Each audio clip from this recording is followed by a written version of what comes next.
Hi students, ನಾನು ಯಾವಾಗಲೂ ಹೇಳೋ ಥರ ಯಾರ್ಯಾರಿಗೆ 2027 ಮಾರ್ಚ್ ಏಪ್ರಿಲಲ್ಲಿ ನಡೆಯುವ SSLC ಎಕ್ಸಾಮಿಗೆ ಒಳ್ಳೆ ಸ್ಕೋರ್ ಮಾಡಬೇಕು, ಎಬವ್ 90% ಅಥವಾ ಟಾಪರ್ ಆಗಬೇಕು ಅಂತಿರೋ ಆ ಸ್ಟೂಡೆಂಟ್ಸ್ಗಳು ಮಾತ್ರ ಈ ವಿಡಿಯೋನ ಕ್ಲೀನಾಗಿ ನೋಡಿ. ಯಾರ್ಯಾವ ಸ್ಟೂಡೆಂಟ್ಸು ನಾನು ಫೇಲ್ ಆದರೂ ಚಿಂತೆ ಇಲ್ಲ, ನಾನು ತಲೆ ಕೆಡಿಸ್ಕೊಳ್ಳಲ್ಲ, ಮನೆ ಕಡೆ ಒಳ್ಳೆ ಪ್ರಾಪರ್ಟಿ ಮಾಡಿ ಇಟ್ಟಿದ್ದಾರೆ, ನಾನು ಏನು ಓದಬೇಕು ಅನ್ನೋದೇನಿರಲ್ಲ ಅನ್ನೋರು, ಅಥವಾ SSLC ಎಕ್ಸಾಮ್ನ ನೆಗ್ಲೆಕ್ಟ್ ಮಾಡೋ ಸ್ಟೂಡೆಂಟ್ಸು ಈ ವಿಡಿಯೋನ ನೋಡೋಕ್ಕೆ ಹೋಗಬೇಡಿ. ಓಕೆ, ನಾನು ನಿಮ್ಮ master teacher Yashasvi sir. Welcome back to our YouTube channel ನಮ್ಮ ವೇದಾಂತ SSLC. ಸೊ ಹಿಂದಿನ ಒಂದು 3 ವಿಡಿಯೋಸ್ ಮಾಡಿದ್ದೀನಿ, ಅದರಲ್ಲಿ ಡೈಲಿ ಏನು ಮಾಡಬೇಕು, 1 ಅವರ್ ಯೂಸ್ ಮಾಡ್ಕೋಬೇಕು ಅಂತ ಹೇಳಿದೆ. So strategy, toppers strategy, April ಮಂತಲ್ಲಿ ಹಾಲಿಡೇಸ್ನ ಹೆಂಗೆ ಯೂಸ್ ಮಾಡ್ಕೊಬೇಕು, ಸೊ ಟಾಪರ್ಸ್ ಹೆಂಗೆ ಯೂಸ್ ಮಾಡ್ಕೋತಾರೆ, 10% ಸ್ಟೂಡೆಂಟ್ಸು ಅಥವಾ 90% ಆವ್ರೇಜ್ ಸ್ಟೂಡೆಂಟ್ಸ್ ಹೆಂಗೆ ಯೂಸ್ ಮಾಡ್ಕೋತಾರೆ, ಹೆಂಗೆ ಹಾಲಿಡೇನ ವೇಸ್ಟ್ ಮಾಡಿಕೊಂಡು ಸ್ಟ್ರಗಲ್ ಮಾಡ್ತಾರೆ, ಇದ್ರ ಬಗ್ಗೆ ಎಲ್ಲ ಎಕ್ಸ್ಪ್ಲೈನ್ ಮಾಡಿದ್ದೀನಿ. ಸೊ ಇವತ್ತಿನ ವಿಡಿಯೋದಲ್ಲಿ ನಾನು ಸಬ್ಜೆಕ್ಟ್ ವೈಸ್ ಹೆಂಗೆ ಓದಬೇಕು, ಏನೇನು ಪ್ರಿಪೇರ್ ಆಗಬೇಕು, ಬೇಸಿಕ್ಸ್ 1 ಅವರಲ್ಲಿ ಸಬ್ಜೆಕ್ಟ್ ವೈಸ್ ಹೆಂಗೆ ಪ್ರಿಪೇರ್ ಆಗಬೇಕು ಅನ್ನೋದನ್ನ ಎಕ್ಸ್ಪ್ಲೈನ್ ಮಾಡ್ತಾ ಇದ್ದೀನಿ. ಸೊ ಈ ವಿಡಿಯೋನ ಕೊನೆ ತನಕ ಸ್ಕಿಪ್ ಮಾಡದೆ ನೋಡಿ, ಶೇರ್ ಮಾಡಿ. Okay, so subject wise strategy for SSLC 2027. So core subjects ಮಾತ್ರ ಮಾಡ್ತಾ ಇದ್ದೀನಿ. ಮ್ಯಾಥ್ಸ್, ಸೈನ್ಸ್, ಸೋಷಿಯಲ್ 3 ಸಬ್ಜೆಕ್ಟ್ಸ್ ಬಗ್ಗೆ ಹೇಳ್ತಾ ಇದ್ದೀನಿ. Okay, if you study all subjects in the same way marks ಕಮ್ಮಿ ಆಗುತ್ತೆ. ಓಕೆ, ಒಂದೊಂದು ಸಬ್ಜೆಕ್ಟ್ಸ್ಗೆ ಒಂದೊಂದು preparation way of preparation different ಇರುತ್ತೆ. ಒಂದೇ ತರ ಎಲ್ಲ ಸಬ್ಜೆಕ್ಟ್ಗೂ ಪ್ರಿಪೇರ್ ಆಗೋದಲ್ಲ. ಯಾಕಂದ್ರೆ maths, science, social core subjects ಇದೆಯಾ, ಪ್ರತಿಯೊಂದು ಸಬ್ಜೆಕ್ಟ್ಸಿಗೂ ಡಿಫ್ರೆಂಟ್ ಪ್ರಿಪ್ರೇಷನ್ ಇರುತ್ತೆ. ಓಕೆ, ಅದು ಹೆಂಗೆ, ಏನು ಟಾಪರ್ಸ್ ಹೆಂಗೆ ಪ್ರಿಪೇರ್ ಆಗ್ತಾರೆ ಅನ್ನೋದ್ರ ಬಗ್ಗೆ ಕ್ಲೀನಾಗಿ ಎಕ್ಸ್ಪ್ಲೈನ್ ಮಾಡ್ತೀನಿ ನೋಡಿ. ಕಾಮನ್ ಮಿಸ್ಟೇಕ್ಸ್ ಎಲ್ಲೆಲ್ಲಿ ಏನೇನು ಮಾಡ್ತೀರಾ, ಮೋಸ್ಟ್ ಆಫ್ ದ ಸ್ಟೂಡೆಂಟ್ಸ್ ಏನು ಮಾಡ್ತಾರೆ ಅಂತ ಅಂದ್ರೆ, same method for all subjects. ನಾನು ಅವಾಗಲೇ ಹೇಳ್ದಂಗೆ ಎಲ್ಲಾ ಸಬ್ಜೆಕ್ಟ್ಗೂ ಒಂದೇ ಮೆಥಡ್ ಯೂಸ್ ಮಾಡೋದು. ಮ್ಯಾಥ್ಸ್, ಅದರಲ್ಲೂ ಸ್ವಲ್ಪ ಸ್ಟೂಡೆಂಟ್ಸ್ ಇರ್ತಾರೆ, ಮ್ಯಾಥ್ಸ್ ನ ಓದ್ತಾರೆ, they will read maths. Okay, social they will mug up, ಬೈಟ್ ಮಾಡ್ತಾರೆ. So science they will get confuse, ಏನೇನೋ ಕನ್ಫ್ಯೂಸ್ ಮಾಡ್ಕೊಂತಾರೆ. ಸೊ ಇದೆಲ್ಲ ಮೆಥಡ್, ಇದು ರಾಂಗ್ ಮೆಥಡ್. ಓಕೆ, ಸೊ ಈ ತರ ಹೋದ್ರೆ ಮಾರ್ಕ್ಸ್ ನಿಮಗೆ ಡ್ರಾಪ್ ಆಗೇ ಆಗುತ್ತೆ, ಕಮ್ಮಿ ಆಗೇ ಆಗುತ್ತೆ, ಸ್ಕೋರ್ ಮಾಡೋಕ್ಕಂತೂ ಆಗಲ್ಲ. ಸೊ ನಾನು ಈಗ ಎಕ್ಸ್ಪ್ಲೈನ್ ಮಾಡೋ ಮೆಥಡ್ನ ಫಾಲೋ ಮಾಡ್ಕೊಳ್ಳಿ, ಖಂಡಿತವಾಗ್ಲೂ ಸ್ಕೋರ್ ಆಗೇ ಆಗುತ್ತೆ. ಟಾಪರ್ಸ್ ಏನ್ ಮಾಡ್ತಾರೆ, ಈಚ್ ಸಬ್ಜೆಕ್ಟ್ ಡಿಫರೆಂಟ್ ಪ್ಲಾನ್, ಒಂದೊಂದು ಸಬ್ಜೆಕ್ಟಿಗೆ ಒಂದೊಂದು ಹೆಂಗ್ ಓದಬೇಕು, ಪ್ರಿಪೇರ್ ಆಗಬೇಕು ಅನ್ನೋದು ಒಂದೊಂದು ಡಿಫರೆಂಟ್ ಪ್ಲಾನ್ ಇಟ್ಕೊಂಡಿರ್ತಾರೆ. ಸೊ ಅದನ್ನ ಫಾಲೋ ಮಾಡ್ತಾರೆ, ಸ್ಮಾರ್ಟ್ ಆಗಿ ಓದ್ತಾರೆ. ಸ್ಮಾರ್ಟ್ ಸ್ಟ್ರಾಟಜಿ ಹೈ ಮಾರ್ಕ್ಸ್, ಅಂದ್ರೆ 6 ಗಂಟೆ 7 ಗಂಟೆ ಓದಲ್ಲ, ಅವ್ರು ಕಮ್ಮಿ ಅವರ್ಸ್ ಅಲ್ಲಿ ಓದಿ ಜಾಸ್ತಿ ಮಾರ್ಕ್ಸ್ ಮಾಡ್ತಾರೆ, ಸ್ಕೋರ್ ಮಾಡ್ತಾರೆ. ಸೊ ಅವ್ರಿಗೆ ಪಕ್ಕಾ ಪ್ಲಾನ್ ಇರುತ್ತೆ, ಪಕ್ಕಾ ಪ್ಲಾನ್ ಮಾಡ್ಕೊಂಡಿರ್ತಾರೆ. ಅದರಲ್ಲೂ ಟಾಪರ್ಸ್ ಏಪ್ರಿಲ್ ಇಂದಾನೇ ಸ್ಟಾರ್ಟ್ ಮಾಡ್ತಾರೆ. ಏಪ್ರಿಲ್, ಮೇ 2 ತಿಂಗಳು ಬೇಸಿಕ್ಸ್ ಸ್ಟ್ರಾಂಗ್ ಮಾಡ್ಕೊಂಡು, ಅದಾದ್ಮೇಲೆ ಅವ್ರ ನಿಜವಾದ ಸ್ಕೋರಿಂಗ್ ಬೇಟೆ ಏನಿದೆಯಲ್ಲ ಅದ್ರ ಕಡೆಗೆ ಗಮನ ಕೊಡಕ್ ಸ್ಟಾರ್ಟ್ ಆಗ್ತಾರೆ. ಬೇಸಿಕ್ಸ್ ಇಲ್ದಲೆ ಏನು ಮಾಡಕ್ಕಾಗಲ್ಲ. ಮತ್ತೆ ಹೇಳ್ತಾ ಇದ್ದೀನಿ. ಸೊ 90% ಸ್ಟೂಡೆಂಟ್ಸ್ ಇದೇ ತಪ್ಪು ಮಾಡೋದು. ಸೊ ಜೂನ್ ಇಂದ ಸ್ಟಾರ್ಟ್ ಮಾಡ್ತಾರೆ, ಬೇಸಿಕ್ಸ್ ಸ್ಟಾರ್ಟ್ ಮಾಡ್ಕೊಂಡು ಹೋಗ್ತಾರೆ. ಬಟ್ ಟಾಪರ್ಸ್ ಏಪ್ರಿಲ್ ಮೇಲೆ ಬೇಸಿಕ್ ಸ್ಟ್ರಾಂಗ್ ಮಾಡ್ಕೋತಾರೆ. ಸೊ ನಿಮ್ಗಿನ್ನ ಮುಂದೆ ಇರ್ತಾರೆ, ಅವ್ರನ್ನ ಬೀಟ್ ಮಾಡಕ್ ಆಗಲ್ಲ. ನೀವು ಎಷ್ಟೋ ಸತಿ ಹೇಳ್ತಾ ಇರ್ತೀರಾ, ಟೆಸ್ಟ್ ಅಲ್ಲಿ ಮತ್ತೆ ಎಕ್ಸಾಮ್ ಅಲ್ಲಿ ಮಾರ್ಕ್ಸ್ ಕಮ್ಮಿ. ನಾನು ಓದ್ದಂಗೆ ಅವನು ಓದ್ದ, ನನ್ನ ಪಕ್ಕನೇ ಕುತ್ಕೊಂಡು ಓದ್ದ ಸ್ಕೂಲಲ್ಲಿ ಅಥವಾ ಟ್ಯೂಷನ್ ಅಲ್ಲಿ, ಬಟ್ ನನಗಿನ್ನ ಮಾರ್ಕ್ಸ್ ಹೆಂಗ್ ಬಂತು ಜಾಸ್ತಿ? ಇಲ್ಲೇ ಇರೋದು ಟ್ರಿಕ್ಕು. ಅವ್ರು ಹೇಳ್ಕೊಳ್ಳಲ್ಲ ಟಾಪರ್ಸ್.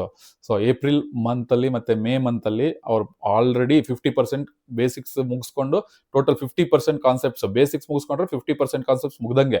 ಸೊ ಅದು ಮುಗಿಸ್ಕೊಂಡು ರೆಡಿ ಆಗಿರ್ತಾರೆ. ಸೊ ಅದು ನಿಮ್ಮ ಹತ್ರ ಹೇಳಕ್ ಹೋಗಲ್ಲ. ನಿಮಗೆ ಕೇಳಿದಾಗ ಓದಿಲ್ಲ, ನಾನು ಓದಿಲ್ಲ ಅಂತ ನಿಮ್ಮನ್ನ ಮಿಸ್ಗೈಡ್ ಮಾಡ್ತಾರೆ ತುಂಬಾ ಜನ ಸ್ಟೂಡೆಂಟ್ಸು. ಸೊ ಅವ್ರಗಳ ಬಗ್ಗೆ ತಲೆ ಕೆಡಿಸ್ಕೊಳಕ್ ಹೋಗ್ಬೇಡಿ.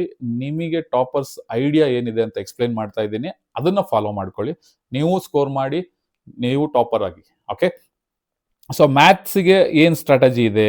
ಮ್ಯಾಥ್ಸ್ ಒಂದು ಪ್ರಾಕ್ಟೀಸ್ ಸಬ್ಜೆಕ್ಟ್, ಬರ್ದು ಕಲಿಬೇಕು, ಪ್ರಾಕ್ಟೀಸ್ ಮಾಡಬೇಕು, ಸುಮ್ಮನೆ ಓದೋದಲ್ಲ. ಸೋಷಿಯಲ್, ಸೈನ್ಸ್ ಎಲ್ಲ ಓದ್ದಂಗೆ ಓದೋದಲ್ಲ, ಪ್ರಾಕ್ಟೀಸ್ ಮಾಡಬೇಕು ಮ್ಯಾಥ್ಸ್. ಓಕೆ, ಸೊ 4 ರೂಲ್ ಕೊಟ್ಟಿದ್ದೀನಿ.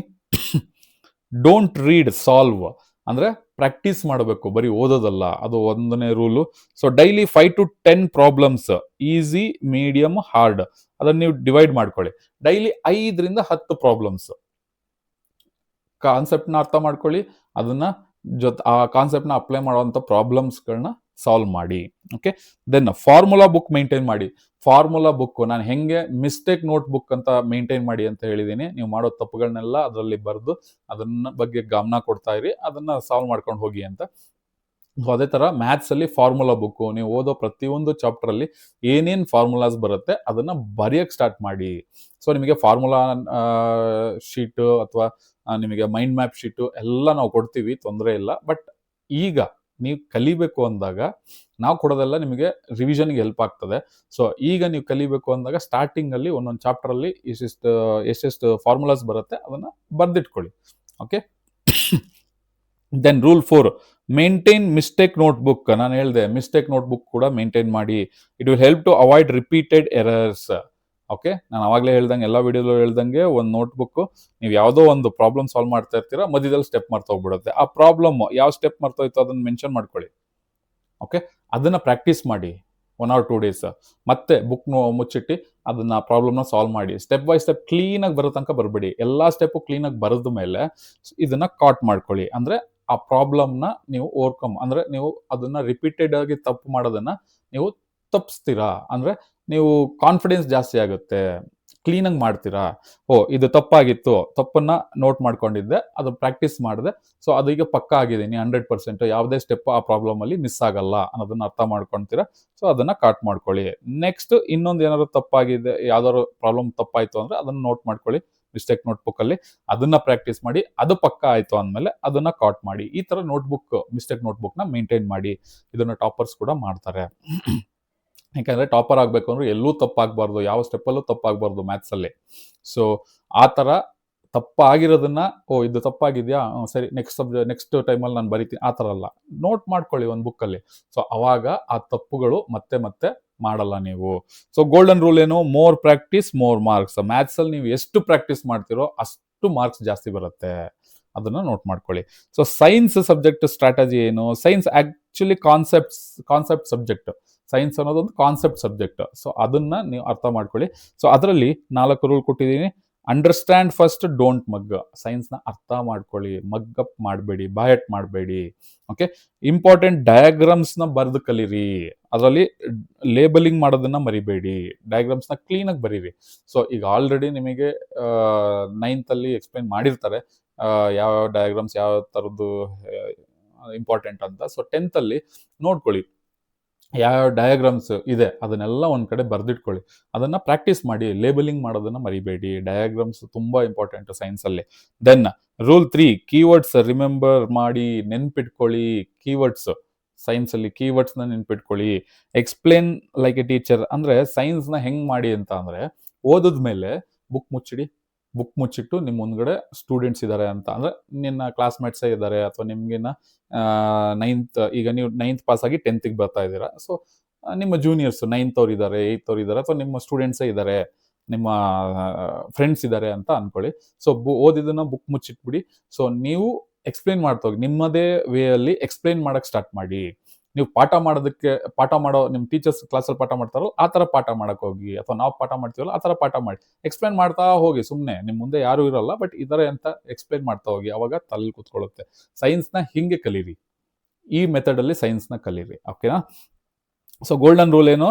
Understand the subject, recall and right. ಅರ್ಥ ಮಾಡ್ಕೊಳ್ಳಿ, ಮೆಮೊರೈಸ್, ರಿಕಾಲ್ ಮಾಡಿ, ಬರೀರಿ. ಸೊ ಈ ಥರ ಮಾಡಿ. ಓಕೆನಾ? ನೆಕ್ಸ್ಟ್ ಸೋಷಿಯಲ್ಗೆ ಸ್ಟ್ರಾಟಜಿ ಏನು? ಇದು ಮೆಮೊರೀಸ್ ಸಬ್ಜೆಕ್ಟ್. ತುಂಬ ನೆನ್ಪಿಟ್ಕೊಳ್ಳೋಂಥ ಕಂಟೆಂಟ್ಗಳಿರ್ತವೆ ಸೋಷಿಯಲಲ್ಲಿ. ಅದರಲ್ಲಿ 4 ರೂಲ್ ಏನು? ರೀಡ್ ಲೈಕ್ ಎ ಸ್ಟೋರಿ ಥರ ಓದಬೇಕು ಸೋಷಿಯಲ್ನ. ಬಾಯಟ್ ಮಾಡಕ್ಕೆ ಹೋಗ್ಬೇಡಿ. ಯೂಸ್ ಕೀವರ್ಡ್ಸ್ ಯೂಸ್ ಮಾಡಿ ಅಂಡರ್ಲೈನ್ ಮಾಡ್ಕೊಂಡು ಹೋಗಿ. ಓಕೆ. ಪಾಯಿಂಟ್ಸ್ ಫಾರ್ಮಲ್ಲಿ ಬರೀರಿ. ಸೋಷಿಯಲ್ನ ಯಾವತ್ತಿದ್ರು ಪಾಯಿಂಟ್ ವೈಸ್ 1 2 3 4 ಪಾಯಿಂಟ್ ವೈಸ್ ಬರೀರಿ, ಪ್ಯಾರಾಗ್ರಾಫಲ್ಲಿ ಬರೆಯೋಕೆ ಹೋಗ್ಬೇಡಿ. Then rule 3, mind maps use ಮಾಡ್ಕೊಳ್ಳಿ. ಮೈಂಡ್ ಮ್ಯಾಪ್ಸ್ ಕೂಡ ನಾವು ರೆಡಿ ಮಾಡಿದ್ದೀವಿ, ನಾನೇ ರೆಡಿ ಮಾಡಿದ್ದೀನಿ. ಅದು ಕೂಡ ನಿಮಗೆ ಸಿಗುತ್ತೆ ಬರುವಂಥ ನೆಕ್ಸ್ಟ್ ದಿನಗಳಲ್ಲಿ ವಿಡಿಯೋಸ್ ಮಾಡಿದಾಗ. ಚಾಪ್ಟರ್ ವೈಸ್ ಎಕ್ಸ್ಪ್ಲೈನ್ ಮಾಡ್ಬೇಕಾದ್ರೆ ಅದು ಮೈಂಡ್ ಮ್ಯಾಪ್ಸ್ ಕೂಡ ನಾನು ಪ್ರೊವೈಡ್ ಮಾಡ್ತೀನಿ. Okay. Write answers and practise. Point wise ಬರೀರಿ.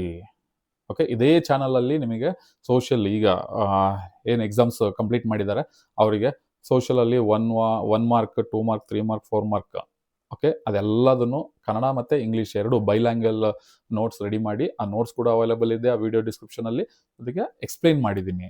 ಓದೋದಕ್ಕೆ ಅರ್ಥ ಆಗುತ್ತೆ. ಸೊ ಇದ್ರದ್ದು ಗೋಲ್ಡನ್ ರೂಲ್ ಏನಂದ್ರೆ structured answer equals full marks. So answer ಹೆಂಗೆ ಬರೀಬೇಕು 4 ಮಾರ್ಕ್ಸಿಗೆ 3 ಮಾರ್ಕ್ಸಿಗೆ ಅನ್ನೋದನ್ನು ವಿಡಿಯೋ ಮಾಡಿದ್ದೀನಿ. ಸೊ ಹೆಂಗೆ ಬರೀಬೇಕು, ಸ್ಟಾರ್ಟಿಂಗ್ ಇಂಟ್ರಡಕ್ಷನ್ ಪಾಯಿಂಟ್ಸ್, ಆಮೇಲೆ ಅದು ಕನ್ಕ್ಲೂಷನ್. ಸೊ ಇದು ಎವ್ಯಾಲ್ಯೂಯೇಟರ್ಗೆ ನಿಮಗೆ ಆನ್ಸರ್ ಚೆನ್ನಾಗಿ ಗೊತ್ತಿದೆ, ಪಕ್ಕಾ ಇದ್ದಾನೆ ಇವನು ಅನ್ನೋದು ಅರ್ಥ ಆಗುತ್ತೆ. So best impression, good impression create ಆಗುತ್ತೆ. ಸೊ ಈ ಥರ ಮಾಡ್ಕೊಳ್ಳಿ, ಓಕೆನಾ. ಮತ್ತೆ ಇನ್ನೊಂದು ವಿಡಿಯೋದಲ್ಲಿ ಮುಂದೆ ಸಿಗ್ತೀನಿ. So till then take care, bye ಬಾಯ್.